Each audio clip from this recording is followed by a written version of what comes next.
Objection! Hello everybody! DigiCraft here today. We're back for the bonus episode of Phoenix Wright Ace Attorney for the first game. So yeah, without further ado, let's just hop right into this. Episode 5, Rise from the Ashes. Oh lord.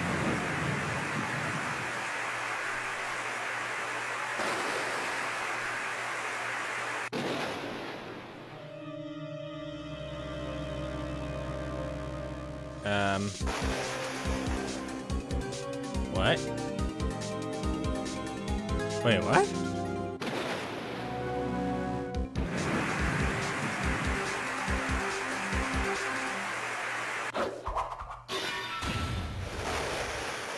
Was that a Chow from Sonic?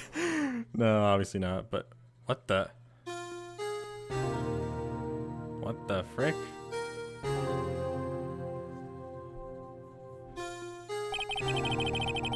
It's been 2 months since Maya left the office. 2 months without a single trial. Really? I've had offers, but none I took. That is, until the day that girl showed up. That girl. February 22nd, 10:02 a.m., Raincool offices. Why do I come here to this office every day? It's not like I want to work. There you are, finally. What the? Where have you been? Who is this? Alright, voice. Voice for this character. You know what, I'll go with the same one I did for another character. Alright. Let's go with this. Where have you been? My sister's trial is tomorrow. Who are you? It doesn't matter who I am. It only matters who you are. The famous defense attorney, Mia Fey. Yeah, I'm sorry to tell you this, but she kinda died a while ago. You're not Mia Fey, are you? I'm sorry, but Miss Mia Fey no longer works here. So you are the coffee boy? I'm Phoenix Wright, a defense attorney. Right. Wait! You're the Phoenix Wright? The Phoenix Wright from the Edgeworth murder case? Yes, that's correct. It wasn't Edgeworth who was a murderer, though. Or who was murdered, though. That's a relief, then. You're better than nobody. What? I'm sorry. I'm afraid I'm not taking cases right now. But you are Phoenix Wright, right? The undefeated defense attorney? Look, I'm not accepting any new cases. I'm sorry, but you'll have to try somewhere else, or just try elsewhere. Please! I'm out of time! But... Please, you have to help. It's my sister! Huh? What the? Maya? Could it be? Okay, I'll hear you out. Really? Thank you so much! My name's Emma Sky. I'm a scientific investigator. Scientific investigator? Okay, so what is the case we're going to be taking on? So, Emma, was it? So you're a scientific investigator? Yes, that's right. Is something wrong? No, it's just, you seem kind of jumpy, or maybe just young? Young? I'll be 16 years old this year. Oh, I see. Wait, only 16?! I'm set to be formally assigned to forensics in 3 more years. My work is becoming quite well known, at my age no less. So what exactly is your current position then? Well, legally speaking, I guess you'd call me an 11th grader. Okay. But I'm ready to do my job, at my age no less.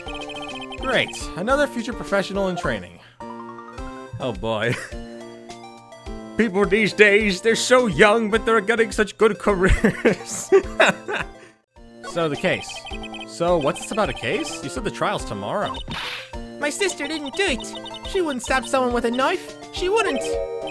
So it's a murder case. I don't care if there's a witness who saw her do it. She didn't do it. I know she didn't do it. It's a scientific fact. And there's a witness. Just talk to her. You have to talk to her. Right. I suppose I will. I promised her I'd bring Mia Fey, but... That's interesting. How would she know Mia? I mean, it's gotta be hard to explain that Mia isn't around anymore. She kinda, she may or may not have kicked the bucket? Maybe? Maybe kicked the bucket? Maybe? Oh boy, that's gonna be annoying to explain. So anyway, scientific investigator. So you want to be a scientific investigator when you grow up then? I read that wrong, or weirdly. Excuse me? I'm not a child, I'll have you know. Still, it's good to have a goal, albeit a very unusual one. I believe investigation should be done scientifically. Don't you? Yeah. Sure can't fault her for a lack of enthusiasm. If this case is handled scientifically, I'm sure my sister's name will be cleared. Your sister? Or just your sister? I don't know. I've been doing research, you know. I'm developing a new scientific method of case investigation. I'll show you when I'm done. I'm looking forward to it. Guess I should get down to the detention center and talk to her sister. It's also a relation to Mia. My sister asked for Mia specifically. So they went to the same school, huh? She always told me to go to Mia if I ever needed a defense attorney. Just like how we were supposed to go to Grossberg, only this time we can actually defend the case! Wow! And, well, I need one. Incidentally, Mia is a woman. Now that you mention it, I guess it is more of a woman's name than a man's. Well, it's nice of you to help your sister out like this. You must be close. Well, actually, when she gets like she is now, I kind of hate her. Huh? But she's my only family. Your only family? What about your parents? They died in a car accident when I was little. Dang. Oh. I'm sorry. So we have to get down to the precinct and talk with this lady. When does we present our badge, just randomly? Yep, this is my attorney badge.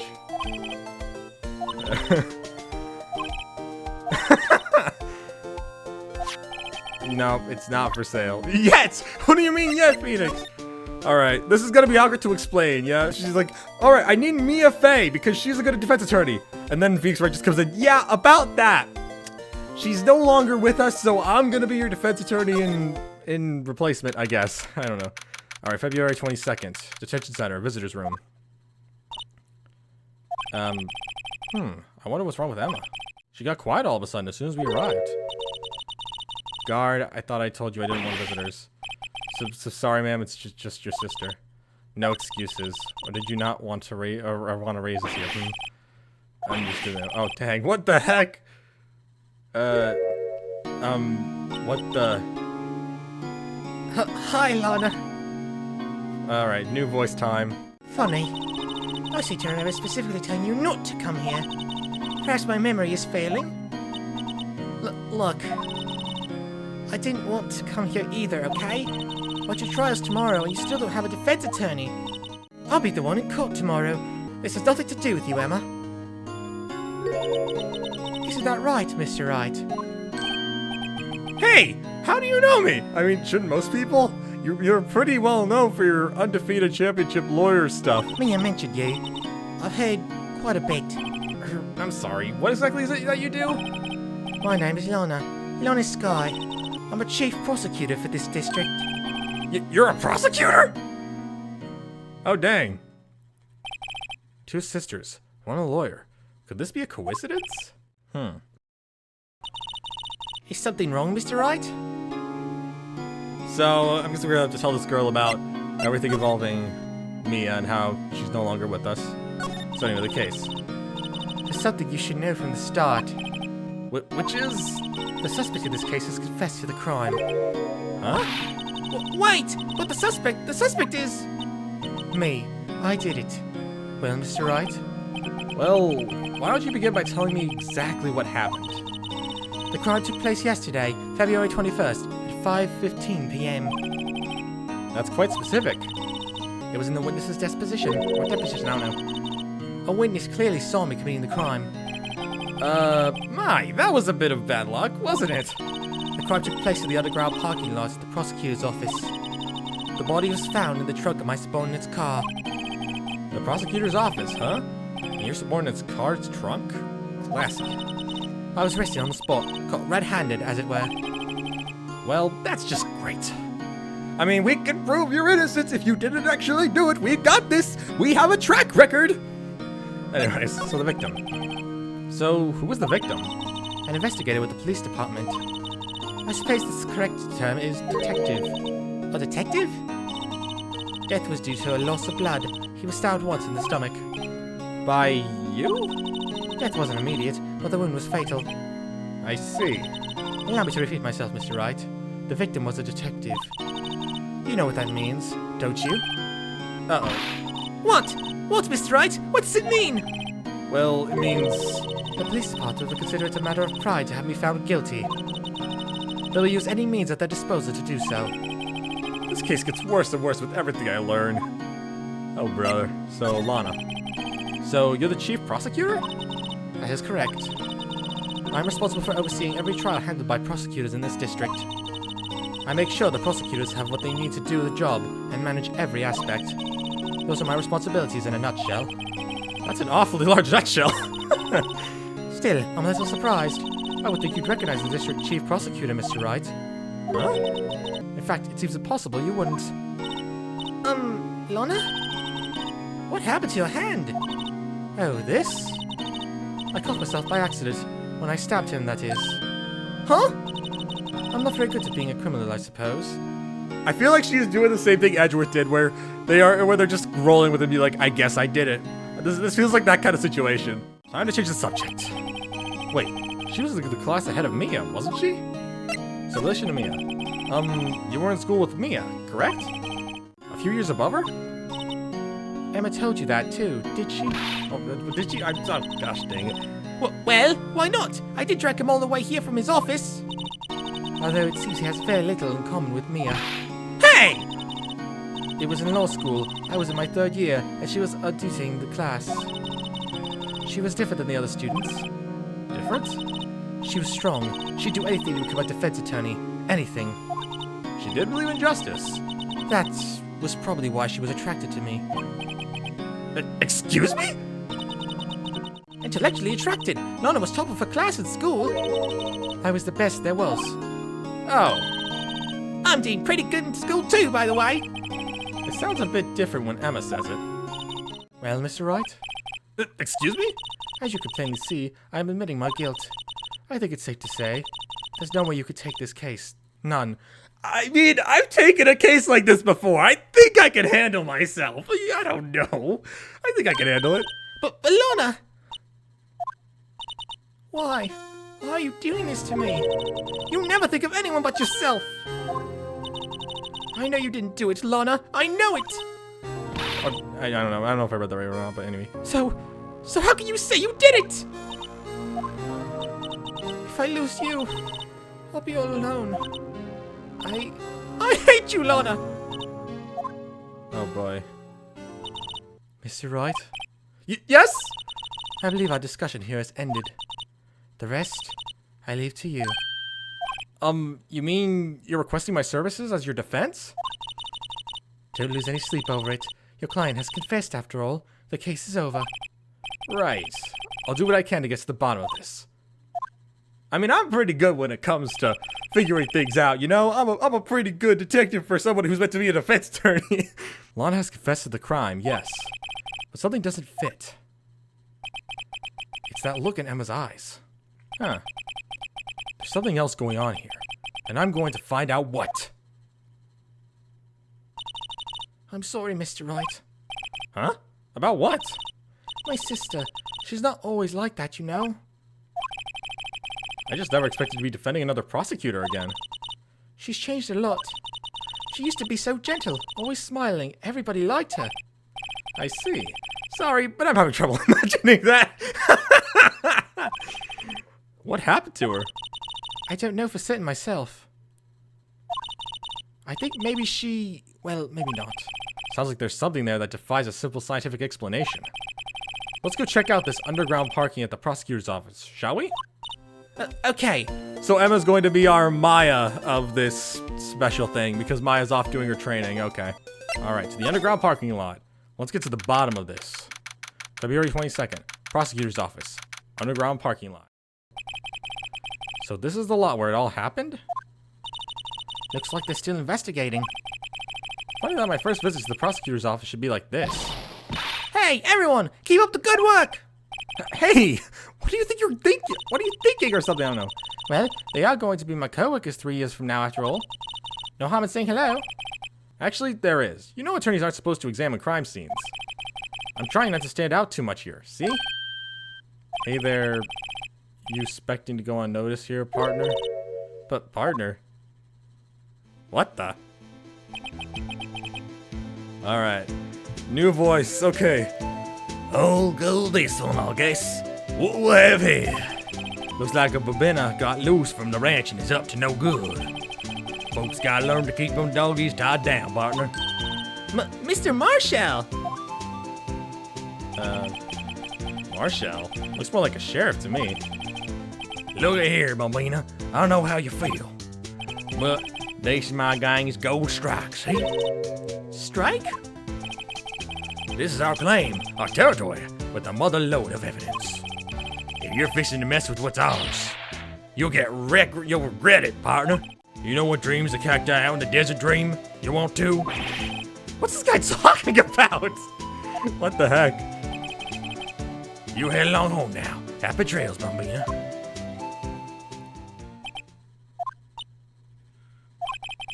Was that, hombre a friend of yours?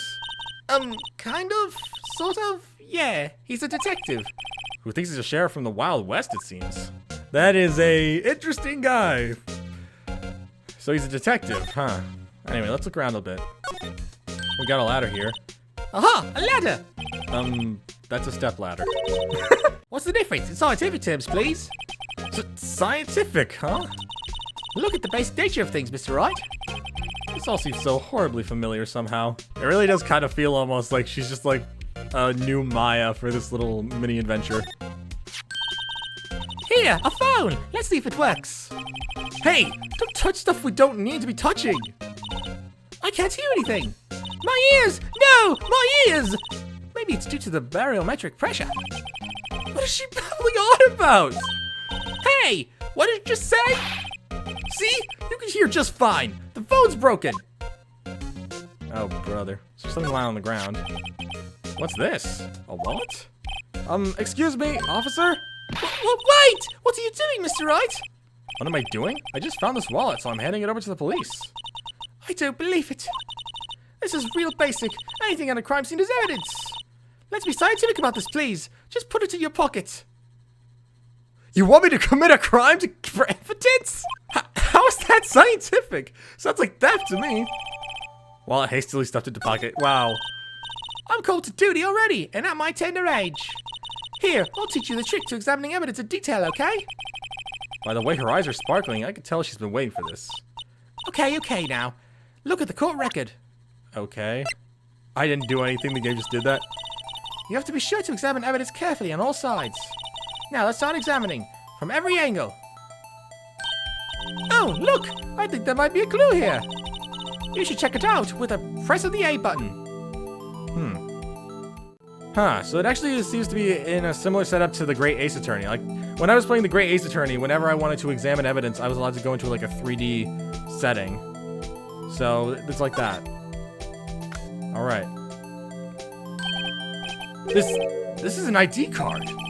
Sergeant Bruce Goodman. ID hashtag 5842189. See? Well, isn't scientific investigation useful? I guess. Though I don't see what science has to do with this. With it. I don't know. Goodman's ID added to the court record. Let's be sure to examine every piece of evidence we find. I guess I've got to be on my toes from now on. So they're adding this little feature in. I remember when this happened in the Great Ace Attorney, I was like, oh, that's actually really cool. So apparently it came from this game, maybe? I don't know. It is cool, though. Let's see. Name and ID number in here. Okay, yeah. What I read before. ID... Ya bad dab. Or it's like ya bad ab or something. It's either ya bad ab or ya bad ab. I don't know. Okay. It's always funny with the names here. The names in these games are so funny, man. It's got barrels here. An oil drum looks like it's filled with water. It's heavy, you can't even budge it. The drum over here is on its side. Wait, I know, I'll hide in here and do a stakeout. I think you'll probably just get arrested. You may not even hide in the drum or something, I don't know. Okay. We got something up here, what's up here? Oh boy. Oh man. Wow. Alright. Then we got this door. Yep, that's a door. She's like one of those people where they say that sometimes you think a little too hard on something that doesn't need to be thought about. We've already looked around, there's nothing else here. Unless... Aha! Well, no time to waste. Let's get hunted for clues. Yep. Well, partner, looks like you got no intention of going home quietly. No, I'm an attorney. The sheriff! Like I said before, this here's our claim. You best be moseying along, unless you're fixing to bite the bullet. Yeah, scary! Could you just tell us one thing? Who owns that car? Well, that little filly's got a good nose on her. You wanna know who rides that red Mustang with the body in her saddle, eh? But please! No problem, partner.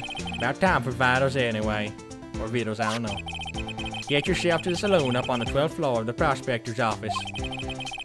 I just found you a Sarissa Black. Prospector's office? Where does this guy think he is? And when, for that matter? Note yourself. Look up Vittles Saloon Sylvester. Maybe we should check room 1202. The High Prosecutor's office. In any case, stay away from the car. You can look around here all you like. Just keep your paws off our claim. Right. Great. Great! Maybe there's some clues around here, Mr. Wright. Let's check it out. Excuse me? Are you two all set? Us? Huh? What the heck?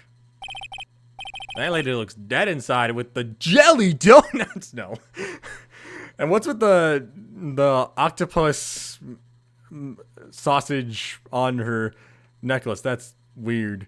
Okay. What's this? She couldn't be. She's definitely the murderer. She looks like someone who would kill somebody. I'm sorry. That onigiri up there, that jelly-filled donut, that is very menacing. She probably did it. I'm just saying right here now. You're selling lunches here? This is a crime scene. Yeah, she definitely did it. All right, what voice should I give her? Should I go with a more goofy, kind of like voice, like what I did before? Or do I go for something a little more calm and mundane and tan? Or something, I don't know what tan really works in that scenario, but what's your voice? How about a good old mix in between? Let's go with that. I'll go with this one. Hello. Half and half, was it? Oh, thanks. And you, sir? Yes? Some crunchy goodness coming at you. Thanks. Interesting way of doing business. This area is off limits to anyone without clearance. Especially passerbys. Or are you officers? No, but you don't exactly look like the type to have clearance. That's hardly a way to greet someone. Even if my days as the cough-up queen are over. Cough up? Huh? You know, I'm feeling kind of full. Maybe I'll pass on lunch. I'm quite connected to this case, you see. The images are burned into my eyes, you might say. Yes, all the sordid secrets. Secrets? Dear me, you are a slow one, aren't you? Oh, Lord. I'm referring to the murder, the stabbing of that victim. What? Oh, boy. Yeah, I think she did it. Not this girl. The other one. You can't trust that. I don't know why I pressed that. You can't trust that onigiri hat. You can't trust it. You cannot trust it. It is impossible. You cannot. If I am wrong, then I don't know. But I'll be right. I'll prove it. I'll be right. Anyways, You mean you're the witness my sister was talking about? that went off weird. Please, Cough Up Queen, tell us what happened. The name is Angel Star. Don't go forgetting it. Or before you know it, I'll have you whimpering at my heels. Ugh, no, thank you. I'm good. I am good. Yes, ma'am. Yipes. She means it. I don't like her already. So the case. Somehow, I knew. Yesterday was a day of destiny. I knew something was going to happen. Like when you murdered somebody! Just like I know that the daily special on Friday every week is Salmon. Destiny? Was yesterday special for some reason? You're a defense attorney, right? You should know then. You should know the foul misdeeds of the evil ones who haunt this den of inequity. Evil ones? Prosecutors? They have no qualms at all about blackening the names of innocents. Yep, she definitely did it. She hates prosecutors. She did it. I'm saying it right here. She did it to get this other girl in prison because she hates prosecutors.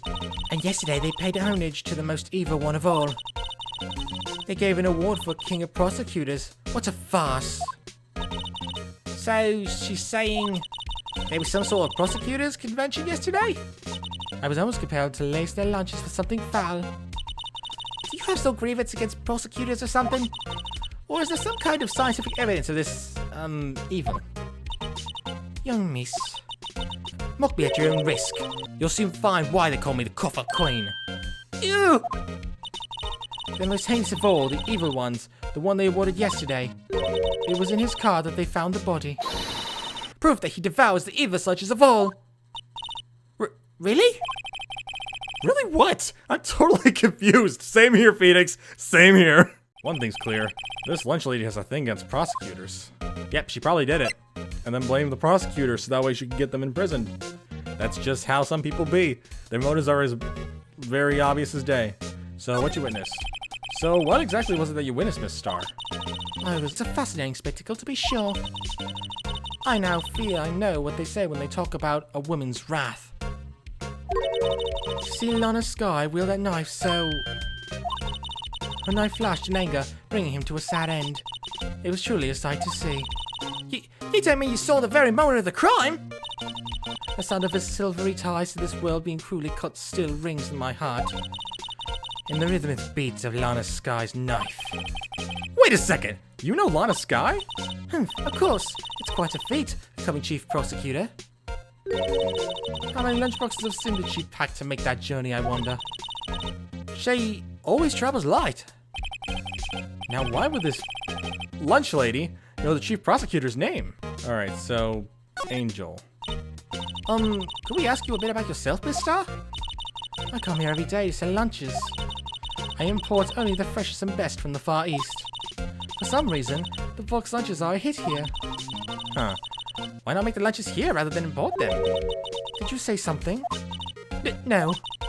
Only true connoisseurs can understand.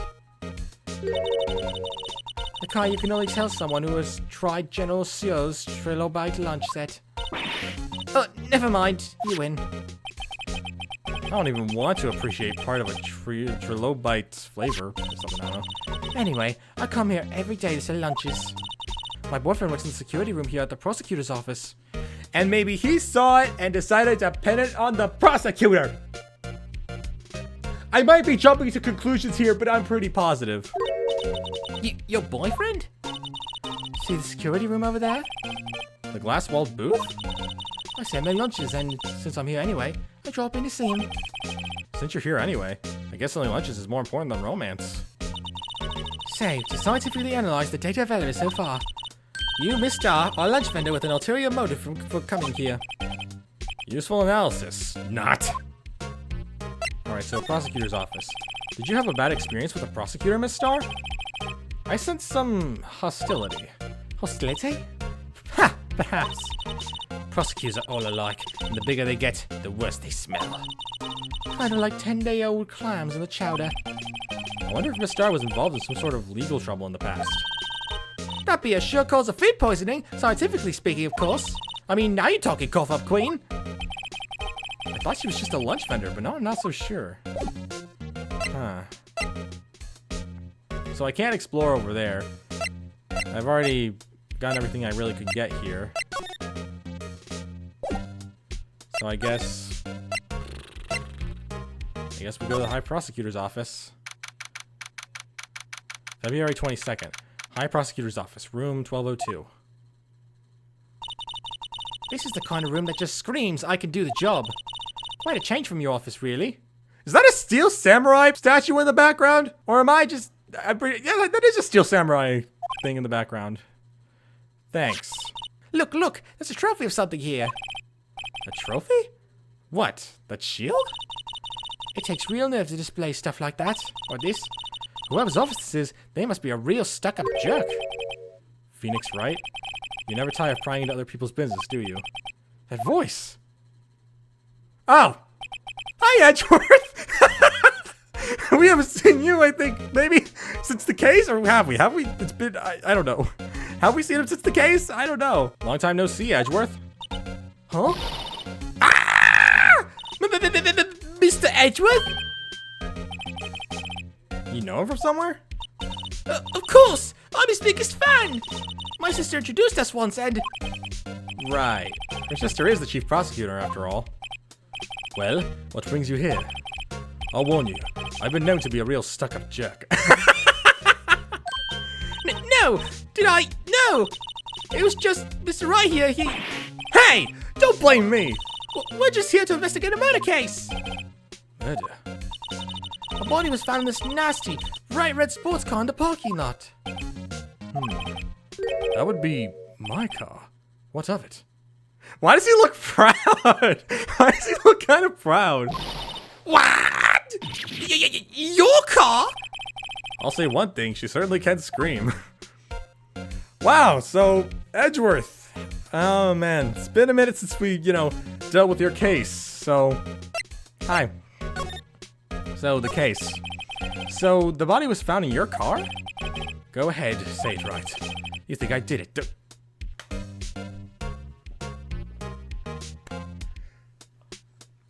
This man, he has no confidence in his friends. After you went through all that trouble to help me last year, no less. No, we don't think you did it. I mean, it was my sister who stabbed him. Wait, no, she didn't do that. I mean... Wait. So you're the chief prosecutor's little sister then? Yes, sir. I'm a Sky. It's nice to meet you again. Now that didn't sound forced at all. Now I remember. You've really grown. I'll admit, it was a surprise for me too. To think that my own car would become the scene of a murder. More surprising still, I'm being forced to prove my superior's guilt. I can understand, but wait! What did you say?! Lana Sky's the chief prosecutor, the top prosecutor in the district.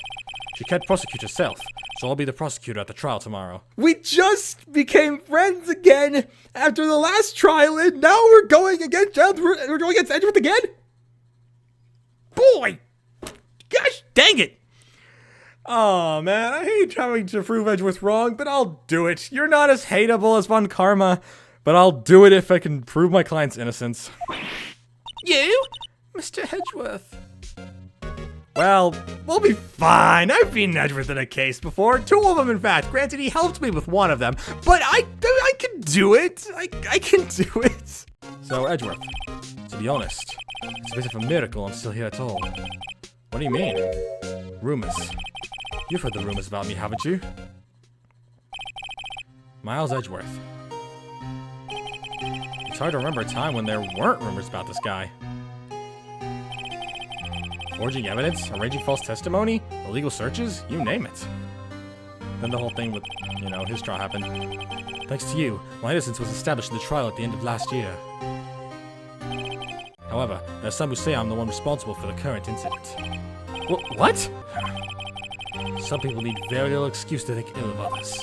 It's a fact of life, impossible to stop.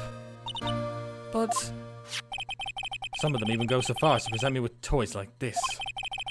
They think it's funny. Toys? That bronze shield? There's got to be a story behind that one. So, Lana Sky. Chief Prosecutor Sky? Yes, we first worked together on a case 2 years ago. It was my first big case. That's right, I remember. 2 years ago? I wasn't even a lawyer yet. Since then, I've always felt that she was looking out for me. It appears I was mistaken. Mistaken? Why? I mean, I know she's not the warmest person, but I'm sure she felt some responsibility for you. Then why?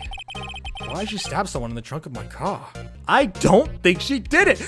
Edgeworth! Man. Sometimes this game baffles me with the character's thought process. Not only that, she stabbed him with my knife. What? Mr. Edgeworth, your knife was the murder weapon? To be specific, it was the knife I kept in the toolbox of the trunk of my car. Well, we got it on there. Edgeworth? What? Are you sure you didn't do it?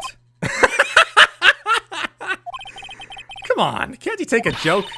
You have a strange sense of humor, Mr. Wright. So, about that trophy.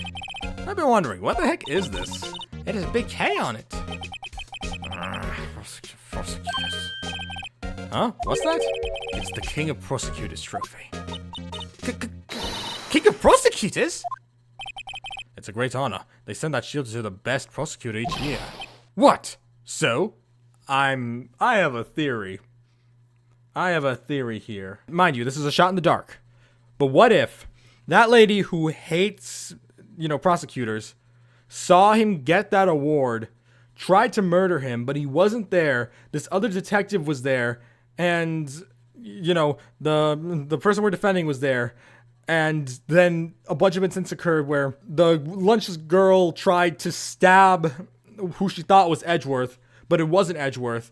And she misunderstood and has her boyfriend cover it up. Meanwhile, is blaming this other girl who was trying to maybe stop it or something like that. I might be taking a shot in the dark here, but that is my theory. And if it's right, I haven't played this game before. This is a complete shot in the dark. But this is my guess. This is my theory. So that K, that's...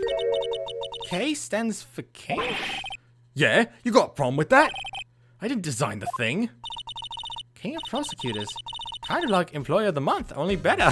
Wow, when you put it like that. Oh, wow. Oh, man.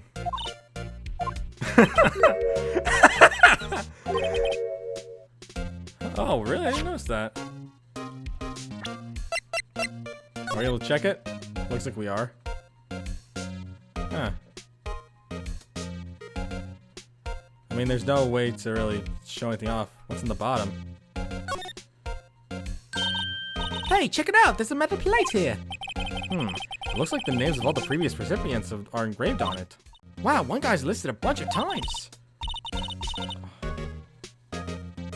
Oh, Lord, why you have to remind me of that piece of shit? So this is the knife. We got a bit of blood here. This seems to be the victim's blood, right? Either that or Edgeworth cut himself peeling an apple.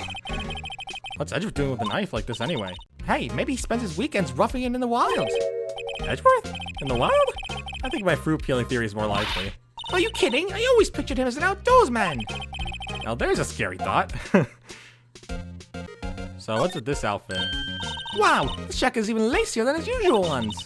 This must be his lucky trial jacket. Lucky jacket? Right. I've never seen him wear it. I'm sure there's a story behind why it's in a frame. Maybe I'll be naughty and take a picture.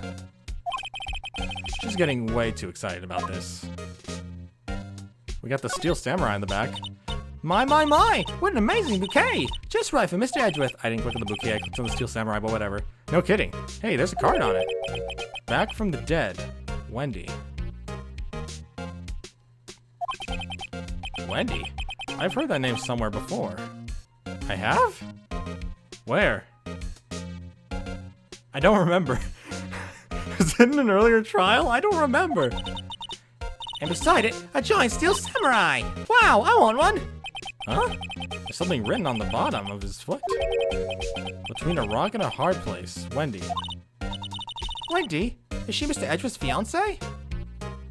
Oh, that Wendy. Wendy Oldbag. I forgot about her. I hate her. I don't think so. So that's what this is. Wendy is Wendy Oldbag. I always forget her first name. If they just put Oldbag, I know who they were talking about. I completely forget her first name.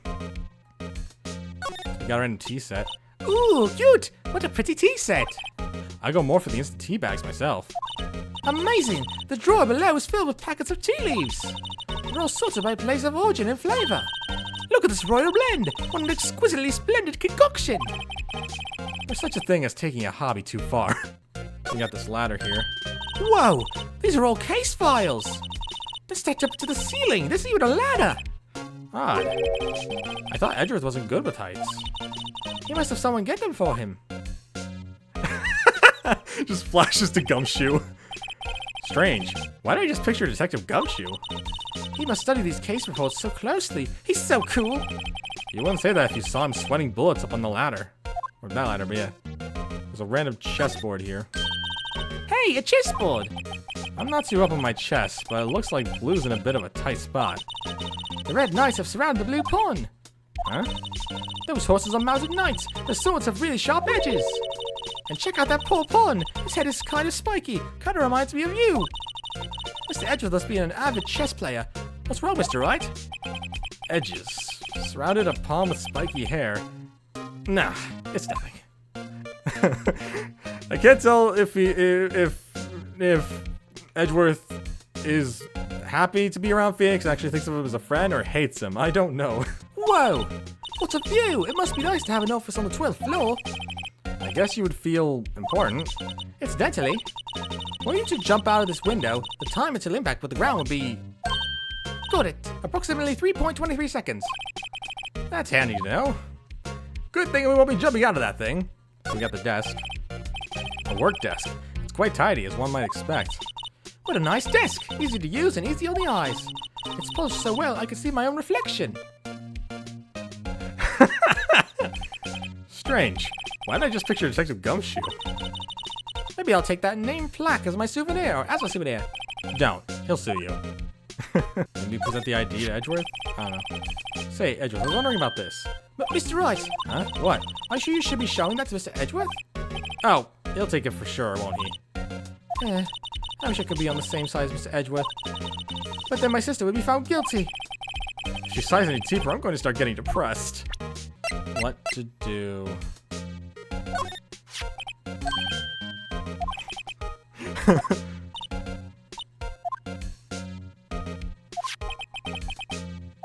Huh. Yeah, we've been there. Yeah, that's a question we need to ask. Huh.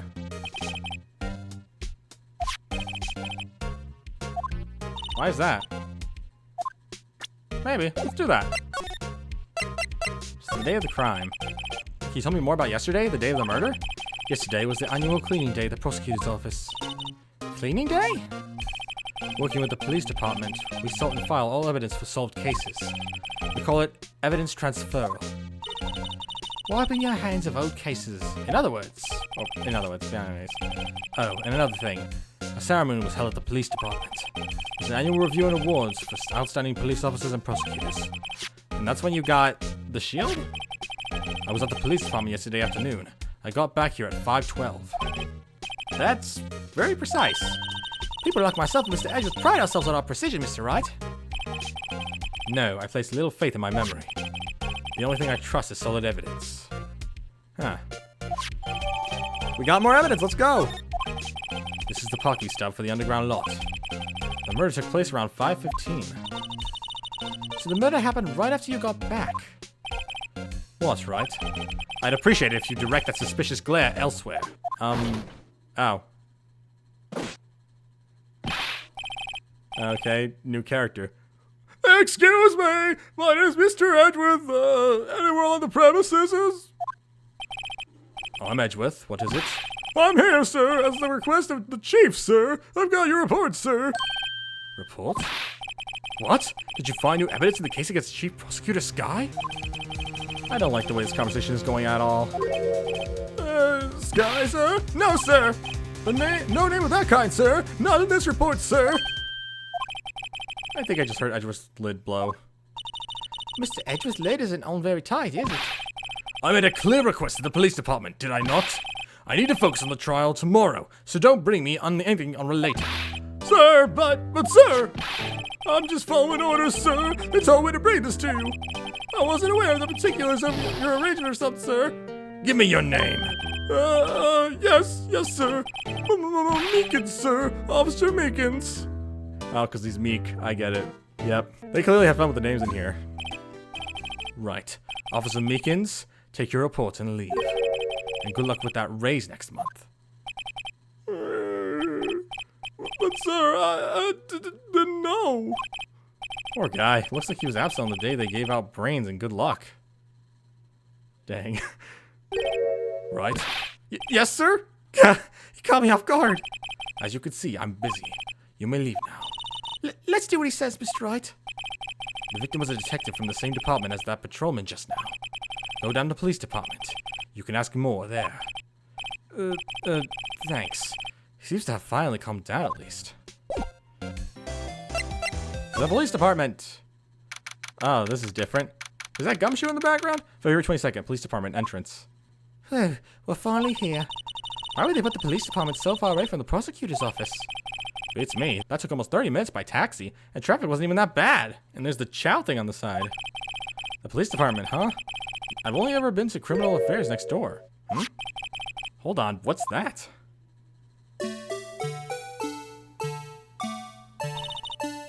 Disturbing. Why does it undulate like that? Oh, wait, I know. This is the Blue Badger. They're still trying to make him the police mascot. Wow, Mr. Wright, you should know a lot about the police. Still, he does seem familiar, somehow. Forget the Blue Badger. Who's that next to him? Someone appears to be dancing with the Blue Badger. Uh-oh, he noticed me. He sure is running over here fast. Hey, pal! What are you doing here? That's my line, Detective Gumshoe. Specifically, why were you dancing over there? What? Well... Well, at least he doesn't seem to be busy. This is our chance to get information. Hey! I'll have you know I'm a very busy man, pal! But we need to know about this case. You see, we need to prove our client innocent, and we're against Edgeworth again, so it's gonna be interesting. Alright, so the case. I'll give you one word of advice, pal. You better not agree to defend the suspect in this case. Well, why not? Huh? Well, it's just that the chief prosecutor has confessed to the crime. She says she summoned the detectives to the prosecutor's office and she killed him. But what if she's not telling the truth? Yes, well, no. Come on, pal. There's plenty of evidence against her. Evidence that I can prove faulty. But what if the evidence was faked? Hey, pal. Can I speak to you for a second? Huh? Me? Why is this little girl so peeved at me? She's a relative of the suspect. She's Lana Sky's sister. Whoa! The chief prosecutor's little sister? Just please investigate this case carefully, okay? Scientifically. Yes, sir. Oh, by the way, you might want to keep your voices down. You don't want to be overheard using words like faked. Huh? It's a sensitive issue with us these days.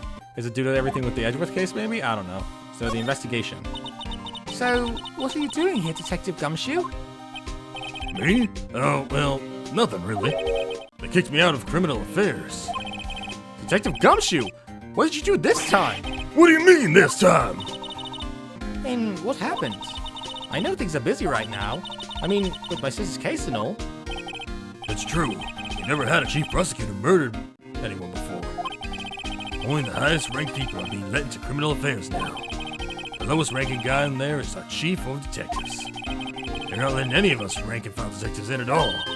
None of you? I know this is an important trial, but isn't that a little odd? So, anyway, I thought it's been the day getting the Badger dance down pat. Isn't there anything else you could be doing?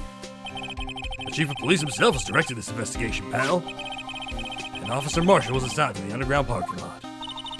Officer Marshall? Now that I think about it, Emma did seem to know that Marshall guy.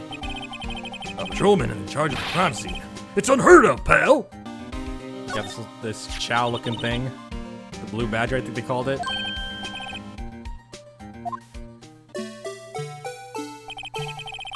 You made this, Detective Gumshoe? Chief threw together some designs, and I just did my thing, pal. Nice work. It's battery powered, so it can go anywhere. There's no switch, so it just dances until the battery dies. Poor Blue Badger, faded to dance until he drops. Why was that added to the court records? That's such a random thing to add. Do we show him the thing? Lower drive, chief prosecutor's gotta do such a thing. Well, wait, I didn't mean, sure, of course, someone else really did it. Someone who must have had a grudge against Mr. Edgeworth. The car and the knife do seem a little too well organized to be a coincidence. Oh, Mr. Edgeworth, what could have happened? You have to find out a little more about what's going on with Edgeworth. Then there's this. Hey, that's it! That's the King of Prosecutors Award that Mr. Edgeworth got yesterday. Were you at the award ceremony, Detective Gumshoe? Of course, pal! I got an award for diligence myself! Ah, congratulations. I was wondering, why is the award as a shield? And why is it broken? Oh, there's a reason. I'll tell you what it is later. Apparently he's forgotten. But I was proud of Mr. Edgeworth for winning that award. Even with all those naysayers in the prosecutor's office. I was about to say room, but office. Naysayers? Must be because of the rumors. Then there's the other thing. Detective Gumshoe? What can you tell me about this? Huh? Hey, pal! This is a detective's ID card! You can't just keep that, you have to turn it into the police! It's people like you that get me into so much trouble all the time. Meaning Detective Gumshoe must drop his card a lot. Let's see. Bruce Goodman. Goodman? Sounds familiar. Nah, my mistake. Well, didn't you work together with him in criminal affairs? Whoa! Now I remember! Bruce Goodman! He's the victim! That's what I thought.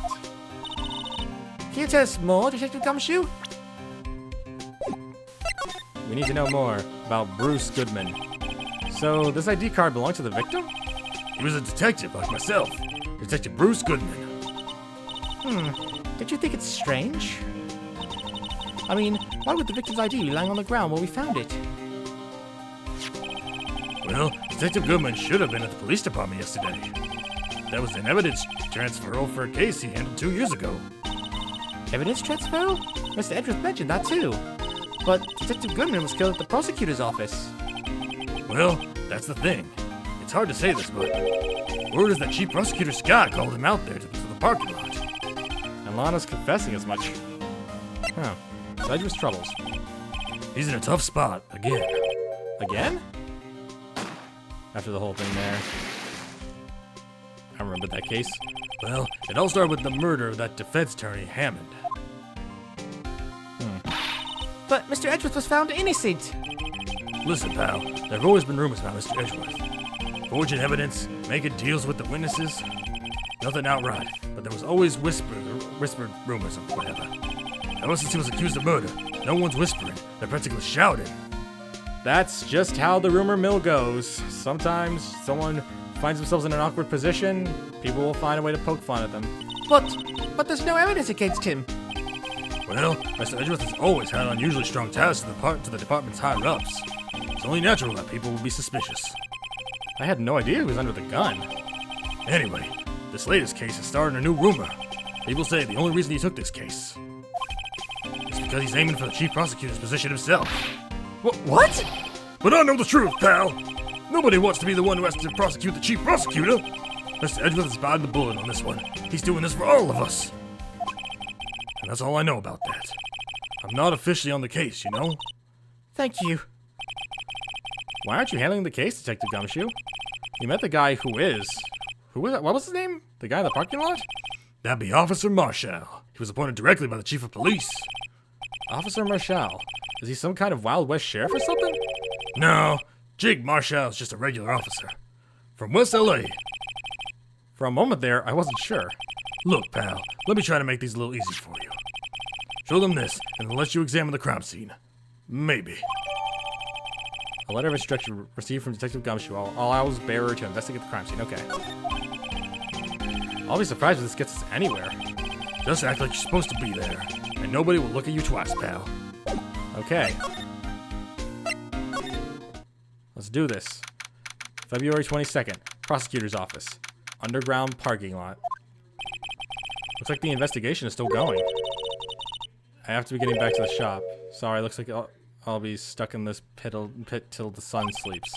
I'll see you in my dreams tonight then, baby. Oh, the onigiri hat girl. Oh, still here? Oh, hello. Why the surprised looks? Didn't I mention? I've got a boyfriend in criminal affairs too. What happened to the security guard? Hey, What's wrong, Mobina? You look like a doggy that's lost its herd. Jake Marshall. Strange guy to put in charge of a crime scene. So the victim. There's something I want to ask you. The scene of the crime, a cold grave for men who've lost their dreams. And me, I watch over them as they sleep, dreaming of the desert's harsh judgment.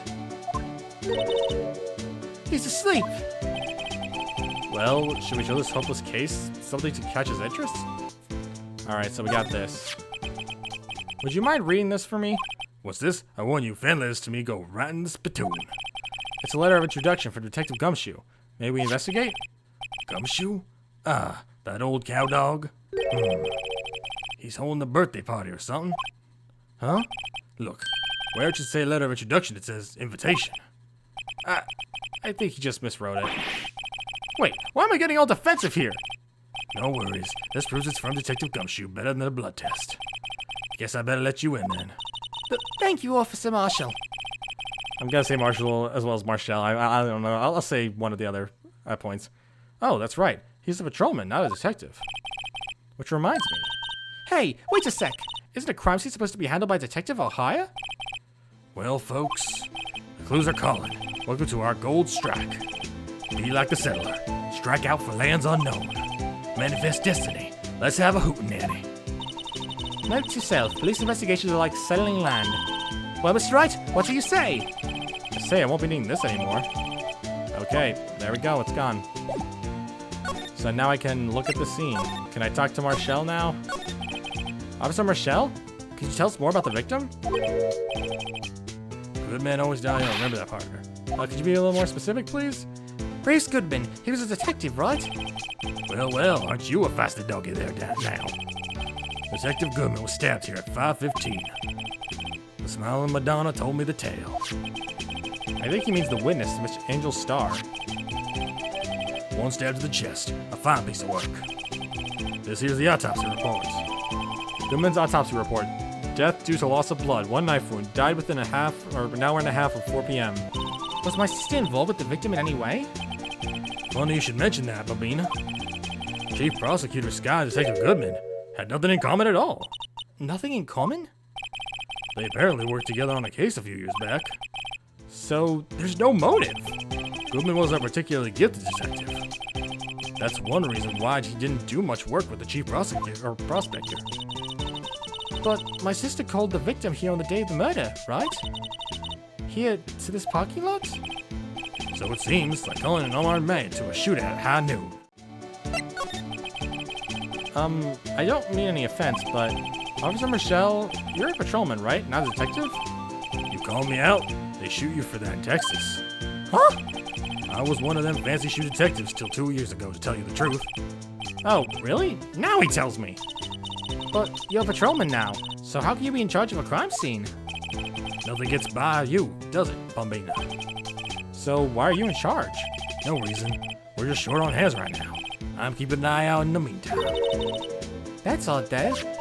Detective Gumshoe was saying he had nothing to do. Nothing important, at least. He's nothing but a sad old cowdog that can't find his tail. Maybe it's because he runs with that Edgeworth, eh? Edgeworth? That cowdog's been kicked out of this cattle run by order of the chief of police. Just, he don't realize it yet. Detective Gumshoe? Kicked out of the investigation? Dang. Well, then now it's time to investigate. I did not mean to click that button. It's time to investigate. We need to find what happened here. Let's investigate what we were trying to before. A block. This area is reserved for prosecutors. Defense attorneys are relegated to Block B, or B Block. I dream of the day when I will be able to park my car here. I'll go over to B Block to buy my hamburgers from you, Mr. Wright. What do you mean? I'm not planning on giving up my job that soon. There's a cell phone here of some sorts. This looks like a cell phone. Scientific analysis would suggest that belongs to the victim. I can't think of anyone else it could belong to. What's so scientific about that? Should we check it out? Yeah, sure, why not? Right. Let's check it out. Alrighty. To be clear, I'm not clicking anything. The game's doing this on its own. It's not letting me do anything. Bruh. Man, what's a boring strap? What's wrong with it? Everyone has different tastes, you know. Here, check out mine. It's a pink princess strap. These are hard to come by, you know. I see the series is as popular as ever with the kids. Yeah. The phone's still on the redial screen. Redial? Mr. Wright? Most phones keep a record of all the calls you've made and received. Shouldn't I know that? Didn't I literally use a phone in the second case? You just press the blue button to display the last number you called. Convenient, isn't it? I'm surprised you didn't know about it. Sorry to disappoint you, but even I know about things like redial. Huh? Oh, I'm sorry. It's just, you never know with people from your generation. From my generation? Excuse me! Whatever. Let's check this phone out.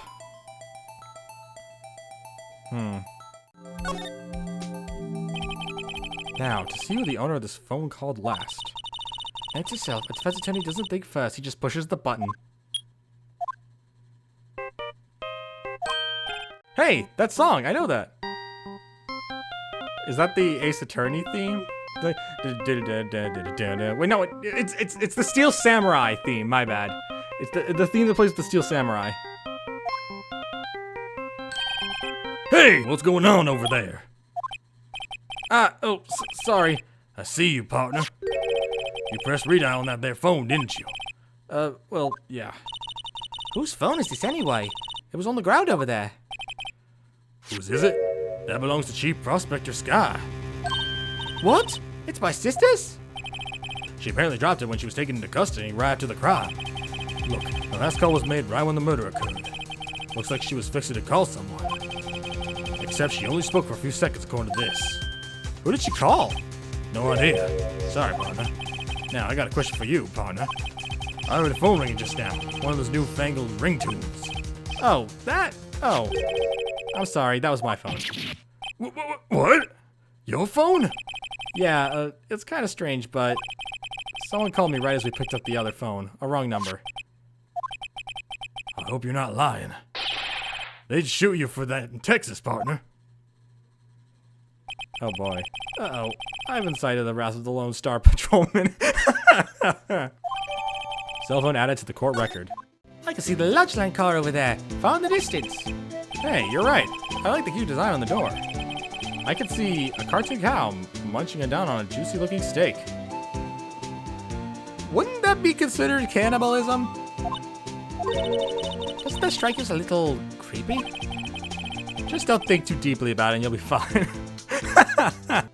And then there's the actual murder area. This appears to be the car where the body was found. It looks like the lock in the trunk is busted.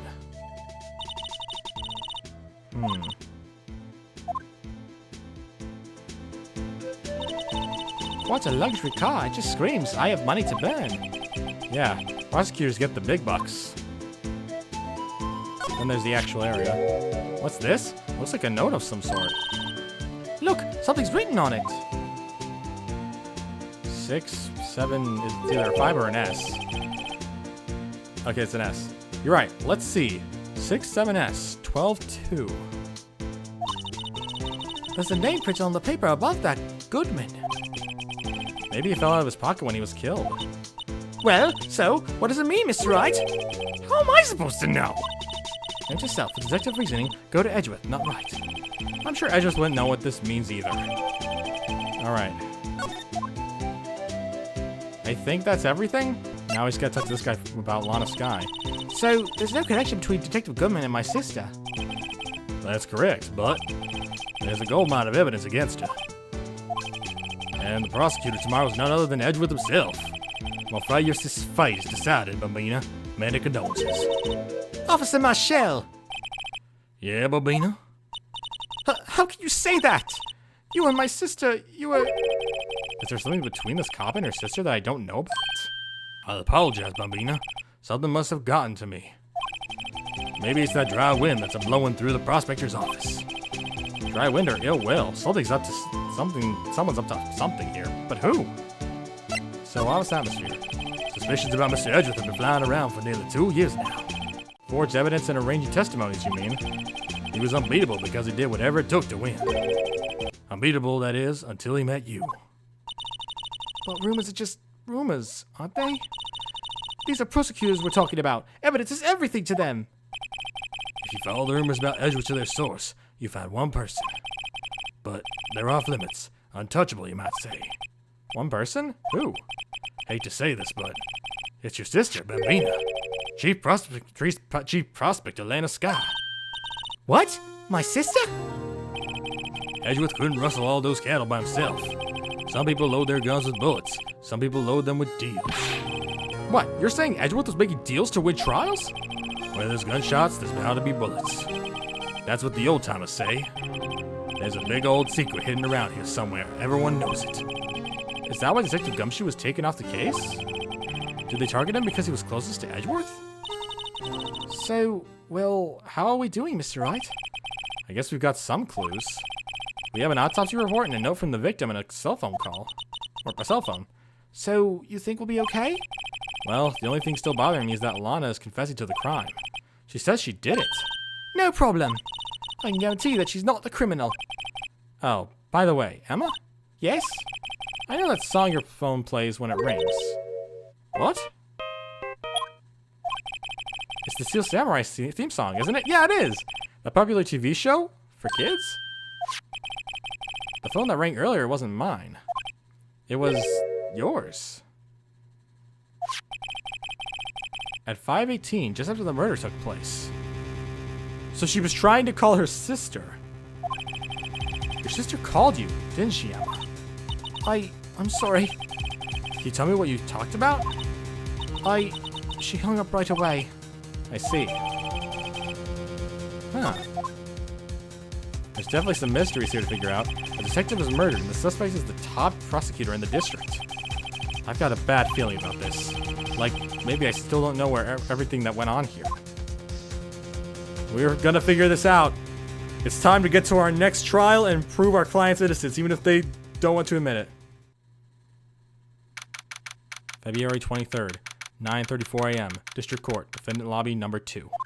How did the investigations go yesterday, Mr. Wright? Frankly, there's still a lot of gray areas. Or rather, the whole thing is one big gray area. Don't worry about me, no matter what the outcome. I'm ready to accept my fate. I believe in you, sis! Mr. Wright, let me offer you a word of advice. Yes? A defense attorney should never believe their client. The defendant is called to the trial because they are suspected of wrongdoing. Never forget that. Miss Sky, you remind me a lot of Mia. But there's one decisive difference between you and her. And that is? You're not a defense attorney. Dang. Just straight up telling the facts. I believe it's almost time for the trial. Good luck, Mr. Wright. I got this. Don't worry, I got this. My first trial without a Fae helping me. No one's going to bail me out of this time, or bail me out of it this time. Or out this time, I don't know. I'll be alone in there. So I have to discover the truth all by myself. You got this, Phoenix. Let's do this, Mr. Wright. I'll be with you the whole way. Right. Let's do this thing. February 23rd, 10 o'clock a.m., District Court, courtroom number 9. Hello, Edgeworth. It's time to take you down. Court is now in session for the trial of Miss Lana Sky. The defense is ready, Your Honor. The prosecution has been ready for a while, Your Honor. Edgeworth. It's been 2 months, but I haven't been in a courtroom since his trial. You got this, Phoenix. I hope that personal feelings will not be part of the proceedings today, Mr. Wright. I will choose the path I think is right, regardless of what those around me might say. The judgment to be made here is in our hands, not those of anyone else. Very well, Mr. Edgeworth. Your opening statement, please. Chief Prosecutor Lana Sky has committed an unpardonable crime. Or unpardonable. It's unpardonable! I screwed that up completely, but anyways. Not only this, but she was rash enough to commit it in the prosecutor's office lot. Wow, he's much more forceful in person. I suddenly feel like confessing to everything. However, she will now pay for her rashness with her life. There was a witness to her crime. A professional witness. Well then, call your first witness, Mr. Edgeworth. The prosecution calls its first witness, Miss Angel Star, to the stand.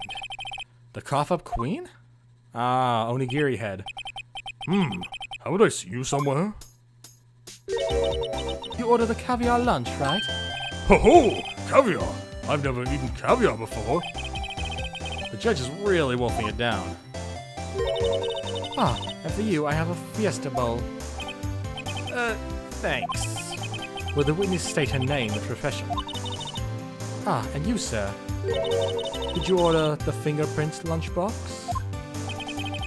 It is too early for lunch. Your name and profession, please. Well, Your Honor, how does it taste?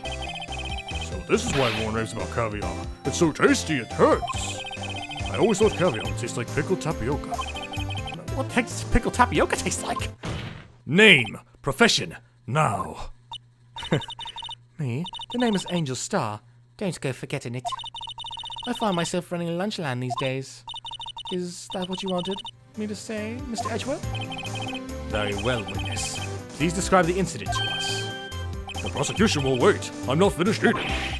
Hurry it up! Very well, Mr. Edgeworth. As you know, we usually call on the police to provide a description of the crime.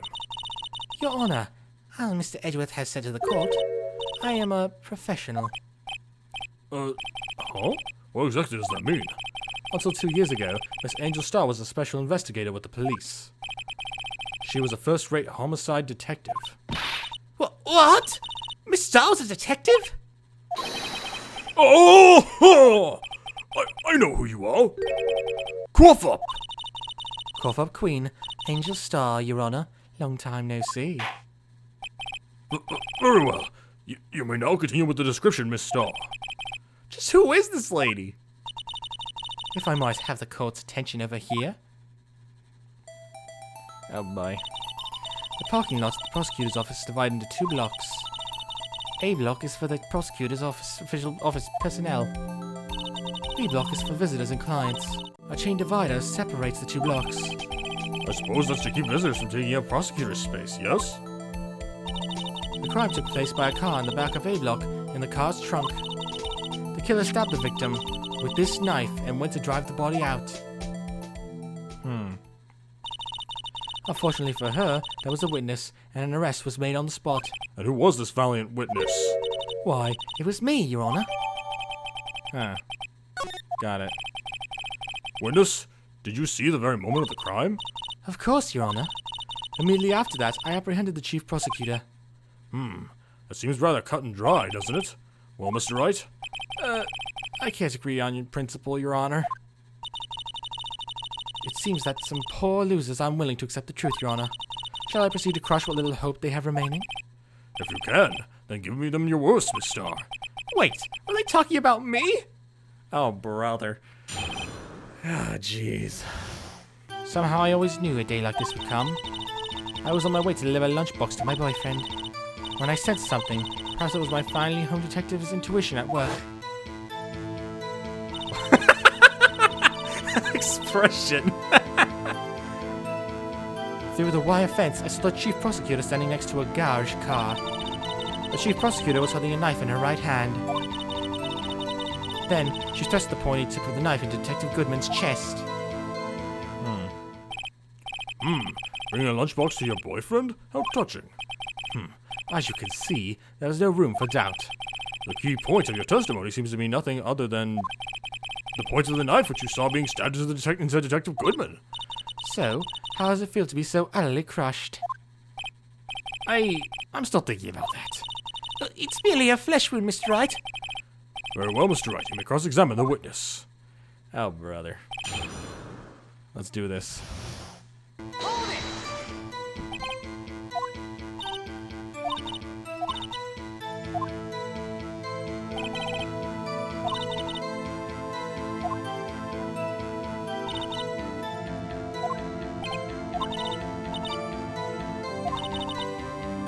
Yeah, she definitely seems to have something against prosecutors.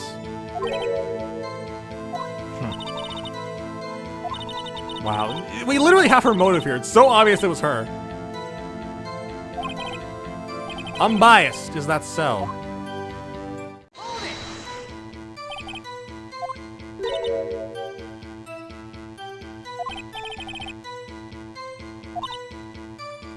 Wow. Nope. Yes, good job with that.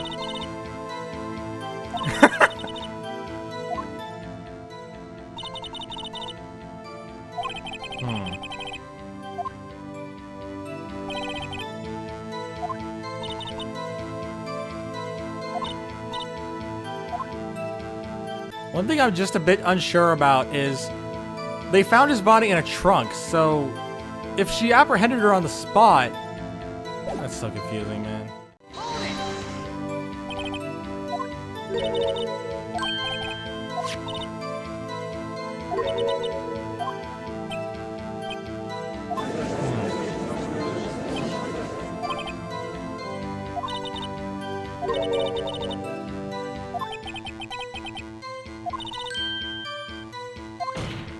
True. Witness, in your testimony, you clearly stated the following. Prosecutors are nothing more than worms. Ergo, you are a biased witness. You might want to keep those silly opinions to yourself in the future, rookie. Huh? Rookie? Unless you're willing to risk the consequences of doubting me. I'll fry you like a fritter, crispy on the outside, chewy on the inside. That was How was that inspiring? I believe I've heard that tagline elsewhere. You could cry plagiarism. Might I be relegated to the lowly post of lunch lady, but my instincts are honed. a photograph. You took this? How would you have time to take a photograph? There's something off about this photo. The moment I witnessed the crime, my reflexes took over and snap. I took a picture. In fact, one of my lunchboxes is rigged with a camera. I suppose that's more exciting than just hanging it around your neck. Witness, why am I only seeing this photograph just now? You think I'd show it to you, a prosecutor? Think again. She really hates prosecutors. My boyfriend works in the photography division of criminal affairs. Well, this is most certainly the defendant. Huh. Oh, this is unmistakably Lana Skye. But she doesn't look like she's killed somebody. She looks like somebody put the coat on. Why would she be wearing the coat? That would just prove her fault. I don't know. Can I nitpick about that?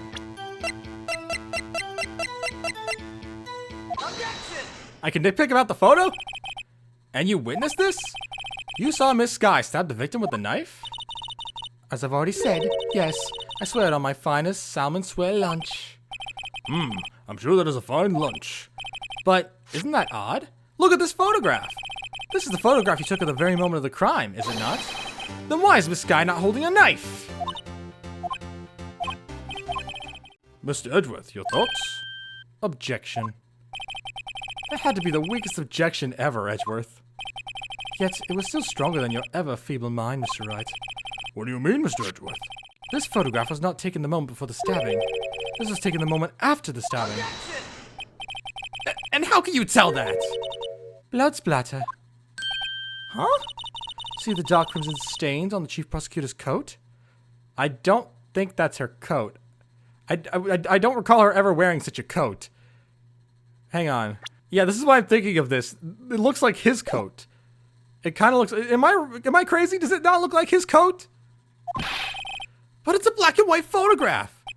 Oh, yes, it's hard to tell, but this could be blood. Well, Mr. Wright, I see no problem here. No problem, except you. Mr. Wright, are you going to just sit there and take that kind of abuse? You got a better idea? I guess I'll object. Wait! That contradicts what the witness said in her testimony. Namely, that she took the picture the moment she witnessed the crime. Well, it seems I was slightly unclear. My apologies. That's it? If you run out of lunch, you order seconds. Problem solved. If you don't like it, try ordering the jumbo-sized lunch from the get-go. Good advice. I'm not sure I understood it, but good advice. I didn't have time to stop her. The prosecutor Skye was cold, calculating like a robot. Okay, so maybe she was holding the coat, or not the coat. Maybe she was wearing the coat from the get-go. Maybe. I don't know. This is an interesting case. It's our first time without any of the Faye siblings with us to help us out. So we're just in this awkward situation where we have to solve these on our own. She's calculating like a robot. She killed without a pain or remorse. It was a premeditated murder. Premeditated? How do you know? Look at the chief prosecutor's hands in that photograph. Well, are those gloves? Surgical gloves made of thin rubber, most likely. Why would she have those on? If it was not premeditated, she would not be wearing those gloves! Oh boy, this is not good. These gloves do seem to tell a tale of premeditation. Premeditated murder, a serious offense. Witness, add this to your testimony. Oh, brother. What if she was just in the habit of wearing gloves? Like driving gloves? The gloves were admitted as evidence when the defendant was arrested. They were rubber gloves, of the kind used for autopsies. In other words, when the chief prosecutor came to the crime scene, she came to do the murder. It's the only possible conclusion one can make. Everything was planned. It was a premeditated crime. Impressive. I'm sorry they took you off the force, Miss Starr. This is bad. She's got them thinking this was all planned. If she can prove this claim, the trial's already over. I've got to think of a way to show that this wasn't premeditated. Oh, it's only a flesh wound. Mr. Wright, you can make it. Yeah, I know.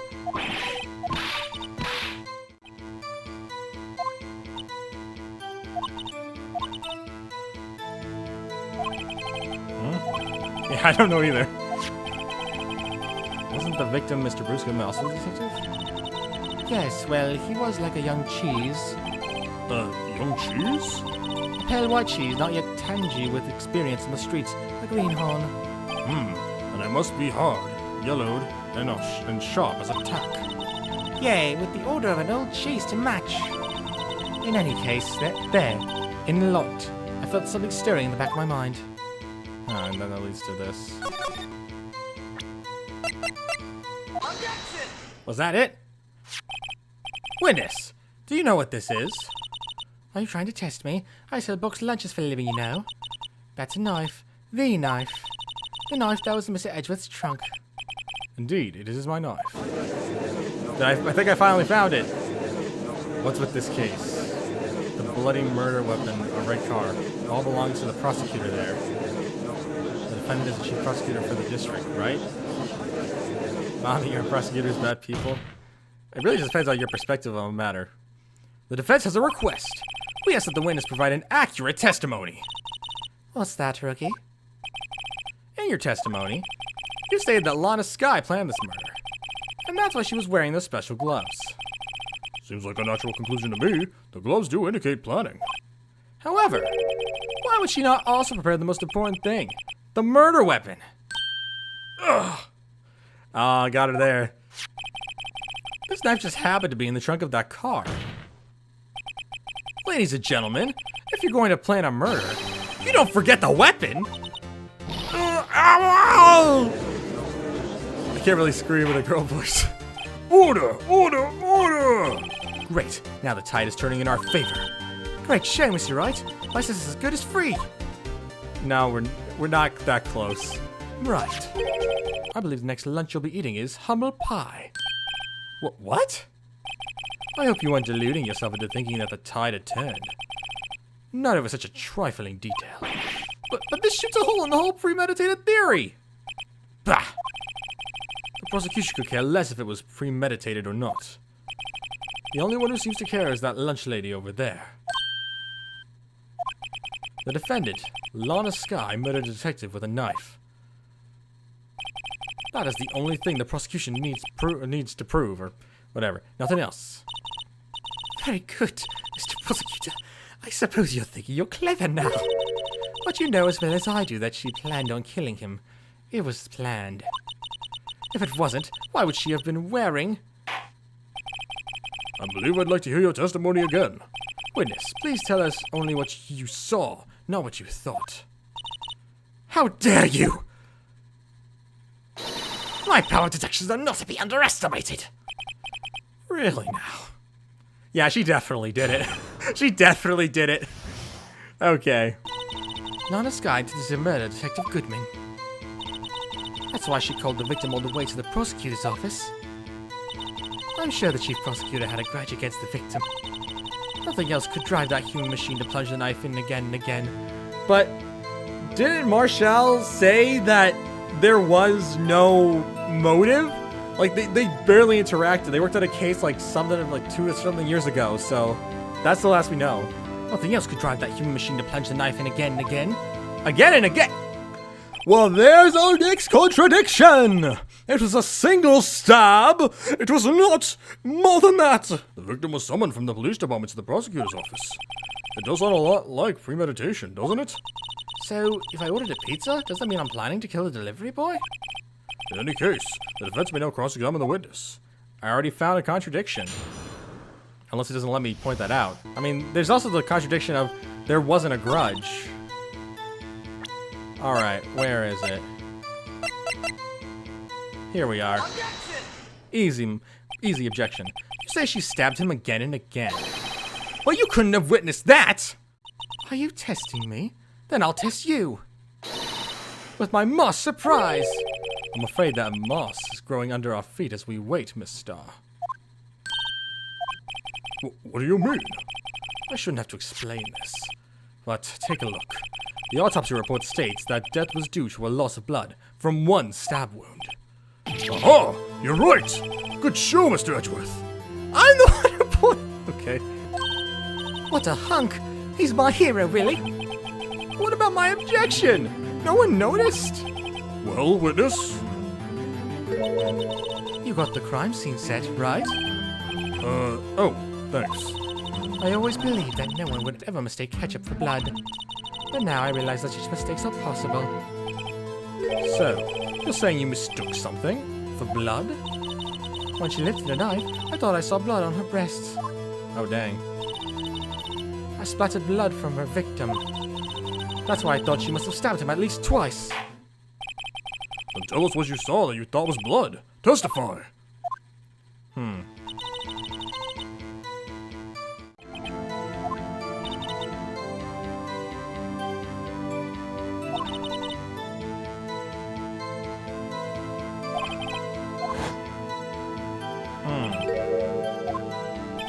Why is she wearing one in the photo, though? What? A judge with a bib. That's why this place was so much like kindergarten sometimes. Actually, I do think I saw some traces of blood on her chest. I don't see the... In the picture, I don't see the scarf, though. However, the autopsy report is clear on this matter. There was only one knife wound. Apparently, Miss Starr isn't entirely sure of her own testimony. Yes, you're right. There's no chance. Yep. Was that in the photo, though? Let's see. She's not wearing it in the photo. She's not wearing it. Miss Starr, I demand an explanation. The witness is clearly not suited for detective work. What? The suspect was not wearing a scarf or muffler of any kind when she stabbed the victim. Why is Edgeworth stealing my thunder? Why? And you've proved it yourself with this photograph. Huh? But that can't be. Only a professional lunch lady could be so utterly clueless. Congratulations, perhaps you finally found your true calling in life. Harsh words, but good. In the end, Mr. Edgeworth prevails. What was my objection? Chopped liver? But it was there. A scarf. No, not that, but something red. Really? Well now, where were we? The witness has given us an entertaining interlude, but back to business. What? Very well, witness. Continue your testimony. You saw the crime and apprehended the suspect. Tell us about that. Very well. Why is Edgeworth stealing our thunder? Like, I'm glad he's kind of helping us out, but at the same time, why is he stealing our thunder? Like, dude, I get he wants to save the other lady, you know, Lana, but come on, man. Why are you stealing my thunder? I'm meant to be the great detective here. Well, not detective, but the attorney. I do remember some things accurately, at least. Ultimately, we couldn't shake the most important part of her testimony. The most important part? The part where your sister stabs the victim. This next testimony might be just the moment of truth.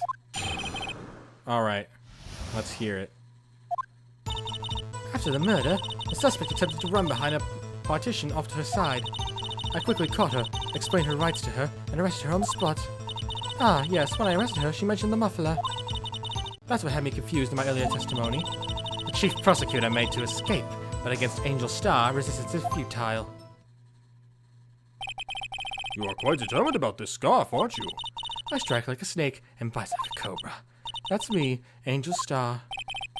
That wasn't a very good metaphor. First of all, a cobra is a kind of snake. Don't bother me with details unless you want to get bitten. No thanks. Note to self, Mr. Wright is weak against poisonous snake bites. I'm pretty sure most people are. The chief prosecutor tried to resist, but her efforts were in vain. She knocked my hand aside, kicked over an oil drum. An oil drum? Hard to imagine. Oh, she's beautiful but deadly. A predator, this one. A leopard woman. Rawr! Did I do that right? I don't know. Very well. Mr. Wright, your cross-examination, if you will. Right. Alright, let's see here. What to object about.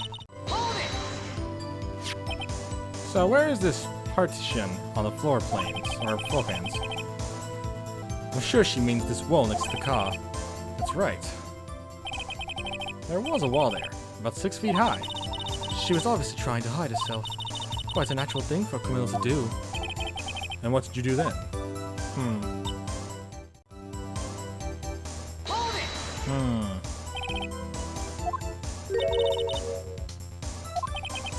Wow.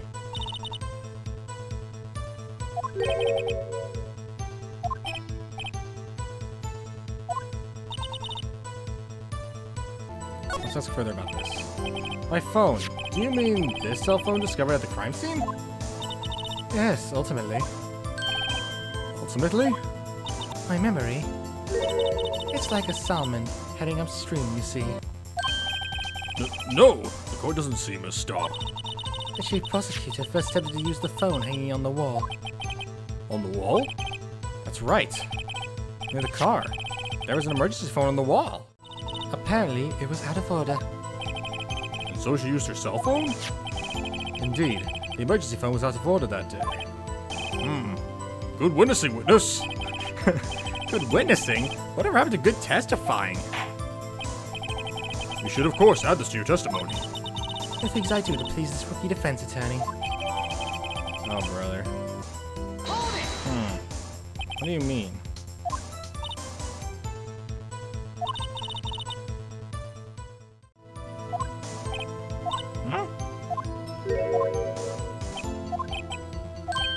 What?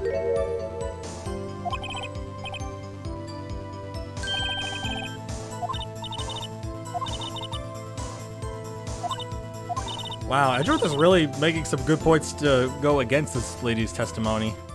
Excellent, more mysteries. I wish we could solve a few before finding more, though. So this guy tried to run? I'm sorry my sister is so suspicious, Mr. Wright. Not as sorry as I am. But she didn't do it. You have to believe me. One thing bothers me is how did this lady get to the other side? Because according to this, she was on the other side of the fence. So how did she get there?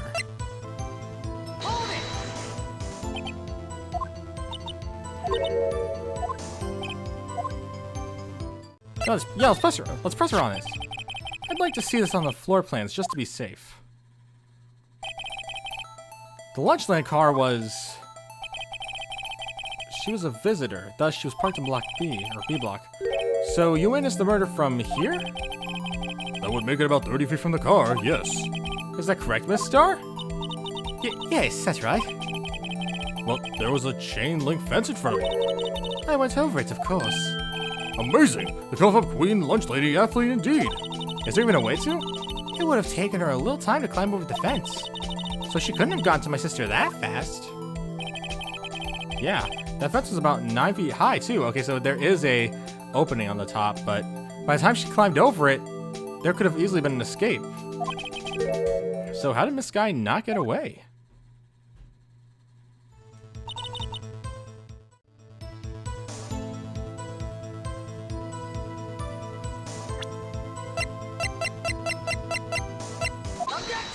Was that it?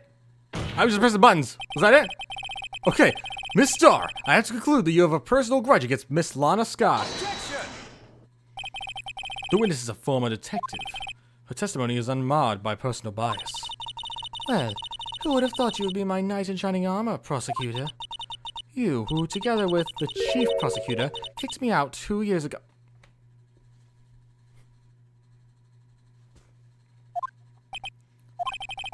Well, Miss Starr, This is a fatal contradiction with your testimony. How do you explain this? I don't know what you're talking about. Mess with me, and I'll make you cough it all up. Look at the floor plans. You said you witnessed the crime from this point. However, if that's true, you could possibly have seen Miss Sky making that phone call. I believe you see what I'm getting at. Eh? That emergency phone was on the back side of this partition. Or partition, I don't know. If indeed you were in B block, you couldn't have seen it! Wah! Wah! Order! Order! What is the meaning of this? It's simple, Your Honor. She's not coughing up lunch, she's coughing up lies! That's quite a claim, Mr. Wright. Perhaps you would allow me a question? Tell us exactly what lie this witness told the court. Here's where the counterattack begins. I can't afford to get this wrong. The witness lied about where she saw it, I guess. Miss Sky tried to use the emergency phone, but it was out of order. What is significant about this fact? Nothing. Therefore, it would be pointless for Miss Starr to lie about it. Pointless to lie. I see. Let's say the witness did actually see Miss Sky using the emergency phone. It would mean Miss Starr witnessed the crime from a different location. A different location? Now that's a pointless lie if I've ever heard one. I've got this. Before you call my lie pointless, at least let me tell it. Let me ask a question to our clever wordsmith, Mr. Wright. Just where was the witness when she saw the crime? All the testimony we've heard until now points in one direction. The place from where Miss Starr witnessed the crime was here. Maybe the security room? Take that! This is the only place where she could have been. The security guard room? Was I actually right? Please tell me I was right. I want to be right because it feels nice to be right about Phoenix Wright's assumptions. Indeed, the security room in the underground parking lot is well positioned. It's built on the second floor, so you could see the entire lot. She would have been able to see the emergency phone from there. But why there? There are many other places where she could have seen the phone. Not in this case, Your Honor. The witness, not being part of the prosecutor's office, could park in Block A, or A block. The only place where she could have seen the crime and the back of the partition is here. I remember in your testimony you said you brought a lunch to your boyfriend in the security guard room, yes? Well, Miss Starr. How many years have I been getting the better of men? To think that the tables could be turned. Today, a man has got the better of Angel Starr. Oh boy. Order! Order! Witness! What have you done? You used to be a detective. You should know better. I'm not turning back. The guilty will be punished, and I'll do what I must to make sure justice prevails. The guilty? Is she talking about Miss Sky? Mr. Wright, doesn't this strike you as odd? Why did Miss Starr lie? It doesn't make sense. Huh? She could have just said she saw the crime from the security guard station. It wouldn't change anything. Exactly. This photograph tells all. It was the defendant who stabbed the victim. That truth still stands. Hold it! It still stands? I disagree, Mr. Edgeworth. What? If a witness is found to be lying, they're guilty of perjury. Yeah, she knows this. She wouldn't risk that without a good reason. So, tell us what her reason was, Mr. Wright. Huh? What, me? Who else? Mr. Wright, let's review what we know. Oh boy. Miss Starr witnessed the crime from the security guard station. But she lied and said she saw it from Block B, or B block. I keep saying Block B, I don't know why. It must make a vital difference. But what? What would change? Angle of view of the crime? Why, the angle at which she saw the crime occur would change. The angle? What do you mean? Well, the security guard station is on the second floor, and, she would have some sort of more 3D view of the crime? And this is important. Why? Oh, bother. Yes, I'll reconsider. My apologies. Right. Maybe the distance to the crime? It changes the distance between her and the scene of the crime. My condolences, Mr. Wright. But one look at the floor plan and it's quite clear. The distance between the scene of the crime and the guard station is 30 feet, and I don't see how that would change what she could see. What she saw is not in question here. What matters is what time it would take her to reach the scene of the crime. Miss Starr, you witnessed the crime from the security guard station. Now, how long did it take you to go from there to the scene of the crime where you arrested Miss Sky? Well, witness? Yes?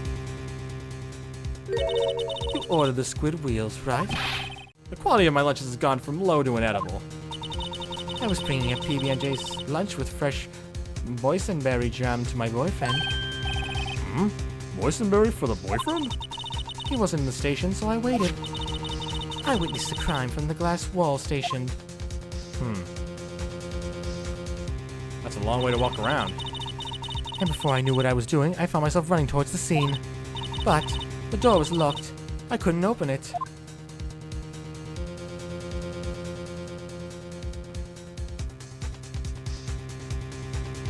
That's a long walk. That's why I had to go through the visitors parking in B block. That's quite a detour. Yeah, a little too much of a detour if you ask me. It probably took me at least 5 minutes to get to the scene of the crime. 5 minutes? That's a little too much time. This changes things considerably. But it was that woman over there in the defendant's chair who stabbed him. I know it. I have photographic evidence. I swear it. I swear it's on my finest plastic spork. You have a point, and the spork is a wonderful invention. Would you like another caviar lunch? Absolutely. Oh. Mr. Wright, you have to do something. Do I have any evidence to stop this? I think I do. 5 minutes between the witness of the murder and the arrest. Think about it. You could make pasta in that amount of time. If you like al dente. I've got lunchboxes that tie pasta into knots, rookie. A 5-minute blank. Isn't that strange? Strange? If you were a criminal, what would you do with 5 minutes, Your Honor? Well, I guess I'd flee the scene. Hey! Don't get the wrong idea. I didn't kill anyone. But you have the instincts of a killer. You would run, but this time was different. Miss Sky dawdled at the scene of the crime. She even had her picture taken. No true criminal would act this way. It's inconceivable. True. Well then, it seems we've come to the end of this testimony. The witness has a grudge against the defendant and a blank in her testimony. Mr. Edgeworth, is the next witness ready to go? Unfortunately, I appear to have overestimated this witness on account of her professional history. We did it! We screwed that can shut, Mr. Wright. But that was too close.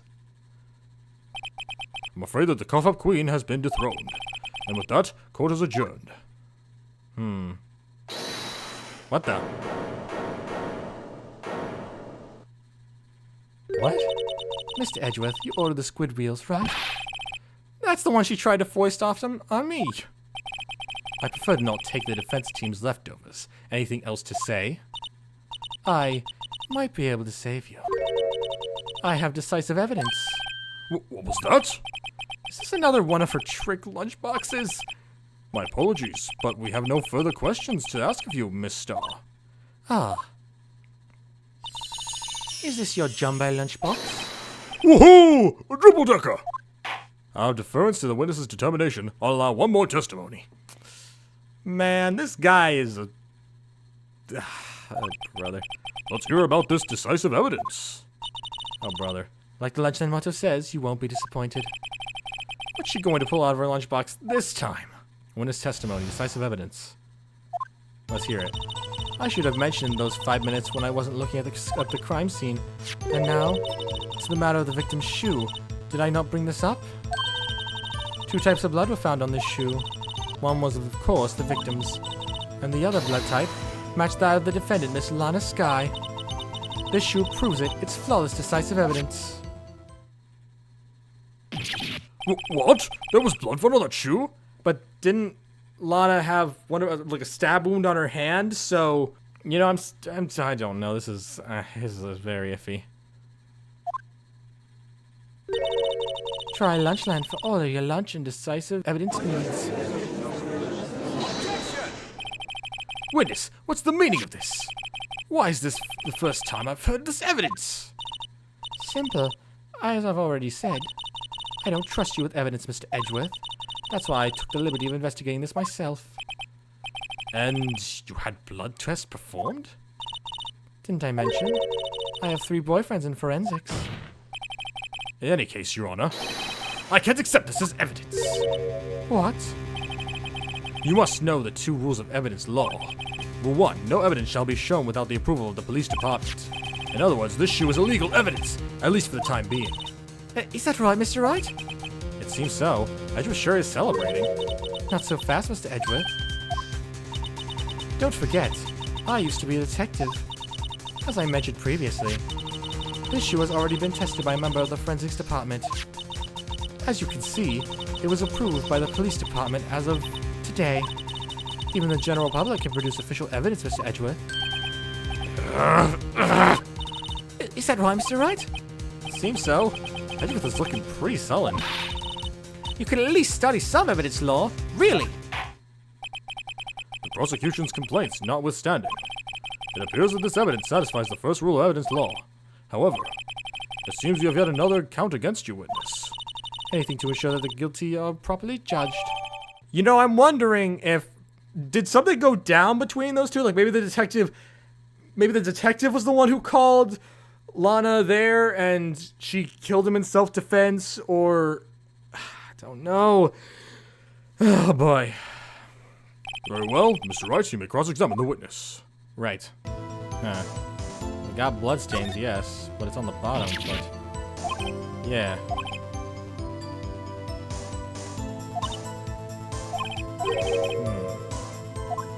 Really?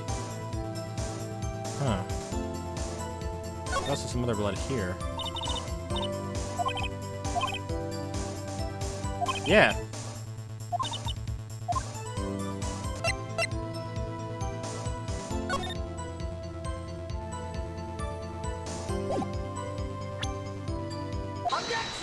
Was that it? Unfortunately for you, this shoe is far from being perfect evidence. What? This shoe directly contradicts what we know about the crime. The shoe doesn't fit! Order! Order! You're claiming there's a contradiction with this shoe? As I said, the shoe doesn't fit what we know about the scene of the crime. Okay, so my thought process with that was that I was looking at the photo and I noticed the shoe is white. But if we pull up this, we know that the shoes in the picture, I'm pretty sure are black shoes. Because, you know, black and white. Wouldn't they have appeared as white if they were in fact white shoes? That was my thought process. As I said, those shoes don't fit what we know about the scene of the crime. Very well, let's see what Mr. Wright has to say about the shoe. What about the shoe contradicts what we know about the crime? Show us the problem with this evidence. Shouldn't it be obvious that it's the color? Or am I dumb? Take that!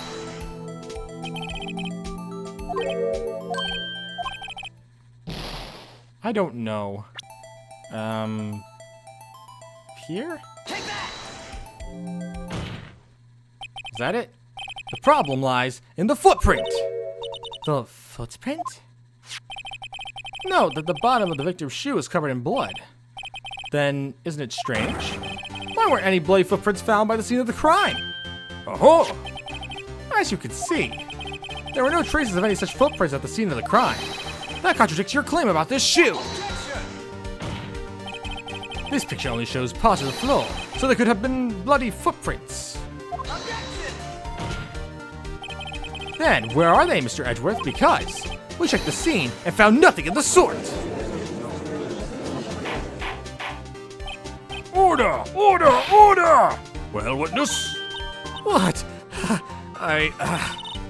Great going, Mr. Wright, but it's true that the lack of a footprint is a contradiction. But then we have to ask why there wasn't a footprint. Oh, that's true. There has to be a reason why there wasn't a footprint. Think, Mr. Wright, think. Hey, I don't know why it's not there. I'm just good at finding contradictions. What? What? I see. Now I get it. Get what? Our witness is more devious than I gave her credit for. We were hoodwinked to the very end. But she slipped. There is one vital hint to the truth in her testimony. What are you talking about? Think back to when she told us about apprehending the suspect. The chief prosecutor tried to resist, but efforts were in vain. She knocked my hand aside, kicked over an oil drum. Oh, she's beautiful but deadly. A predator, this one, a leopard woman. Okay. I thought that was a strange thing for the normally cool-headed chief to do. No kidding! Now, witness, allow me to ask a very simple question. This oil drum, was it empty? Oh, that? I'm not sure I like your attitude, Mr. Edgeworth. Though apparently you're not the slowest conveyor belt in the lunchbox factory. Witness? Well, was the oil drum empty? The oil drum kicked over by the chief prosecutor was brimming with water. Water? What does that mean? So don't get it, Mr. Wright. Do you want to know the reason she knocked it over? The real reason? Aha! You don't mean... Yes, the suspect knocked over the oil drum for one reason and one reason alone. To erase the bloodstains that would become evidence against her. I don't know. I don't know. That ties things up quite nice. The bloodstains left on the victim's shoe tie her quite clearly to this murder. So, my theory about that shoe not being the same shoe is wrong? I don't know, man. Then, after the deed was done, she knocked over the oil drum to erase the telltale signs. Why, that's a prosecutor's specialty, erasing evidence. That reminds me, this guy's right hand was hurt. Didn't she say she cut herself when she stabbed him?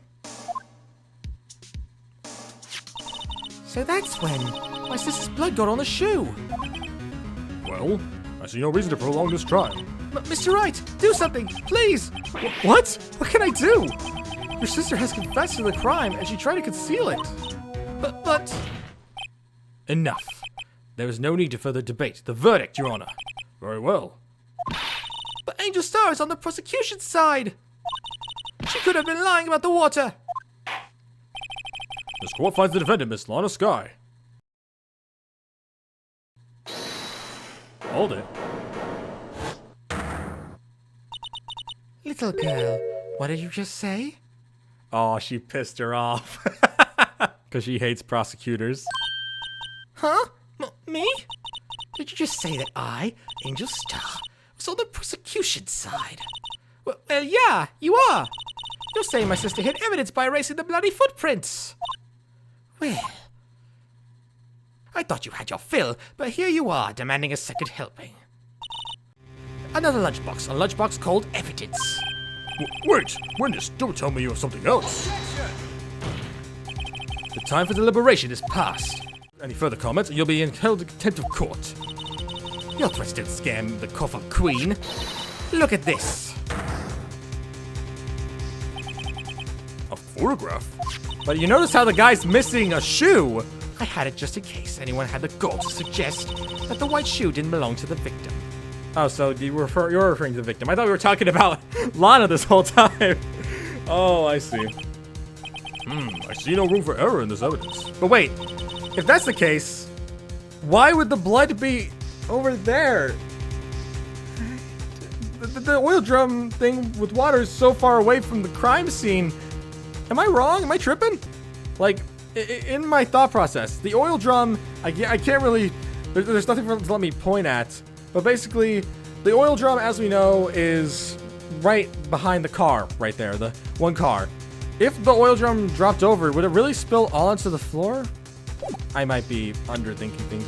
Like, the photo does kind of look like it's a bit watered down on there, but I don't know. This is hard to think about. Mr. Wright, wait, look at this asphalt in this photo. Hey, it's clearly wet. Huh. Erasing the last trace of doubt from the court's mind. Immediately after the murder, the crime scene was washed with water. Okay. I'm sorry, Mr. Wright. I guess I couldn't help after all. It's not your fault. I knew I couldn't win this case from the beginning. And it seems this is what your sister wanted anyway. But that's not what we do. We're defense attorneys, not losers. I'm sorry, Mia. Right, wet or not, don't be so quick to throw in the towel. Does Phoenix have psychic ghost powers? I'm kidding. I guess you can just hear Mia. Get yourself up off the asphalt, take another good look. Don't give up, not until the bitter end. Don't know why I entered an accent there.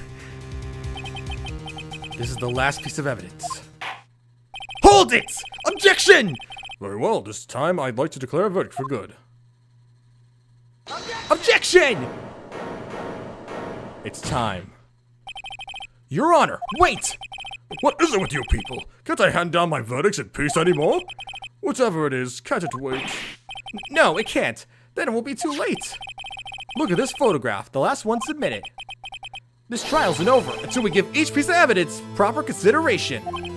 So, right? Are you saying there's a problem with this latest piece of evidence? Yeah, I'll think later.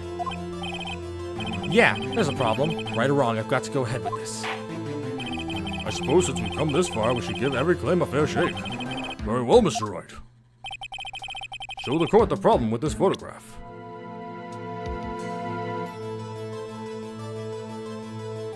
Is it the shoe? Or is it... Is it this?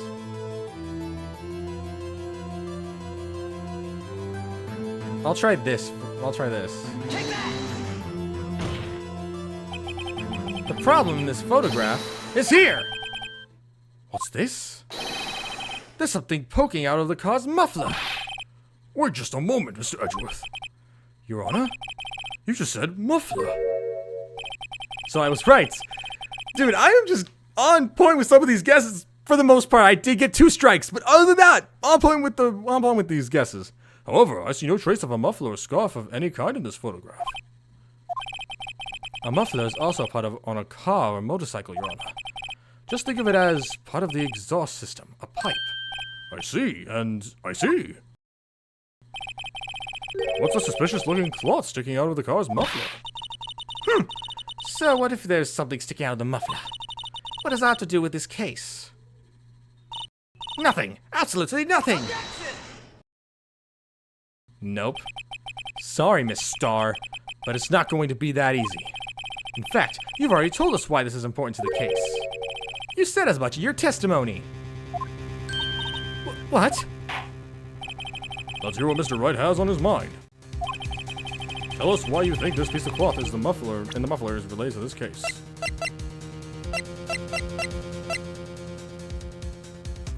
Maybe from this? Miss Starr, recall your testimony for the court. Ah, yes. When I arrested her, she mentioned the muffler. That's what had me confused in my earlier testimony. Muffler. Could it be the muffler you heard mentioned was actually this exhaust pipe? If so, that means this piece of cloth is vital evidence. Oh.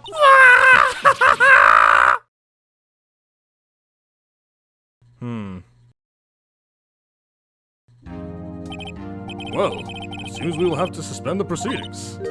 Suspend? I find myself wondering about the piece of cloth. If we leave any questions unanswered here, we do a disservice to the law. Have the car at the crime scene inspected at once, and bring me that cloth. The verdict will wait until after we've seen all the evidence. Agreed? I suppose so. That was close. But we made it. At least for now. This court will adjourn for a 30-minute recess. Only 30 minutes? It's lunchtime after all. He's still hungry? Oh, brother. Oh, jeez. I'm good, man. Well, everyone, that is where we're going to wrap up this episode of the bonus story type thing for Ace Attorney. Things are getting interesting. Phoenix Wright's first trial without anybody really helping him out besides, you know, somebody's technically helping him out, but we got a lot ahead of us here.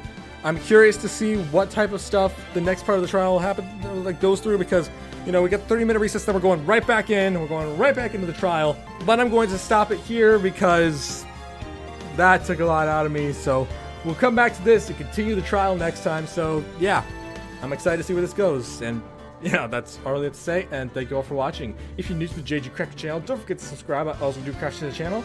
And I will see you all around. Peace!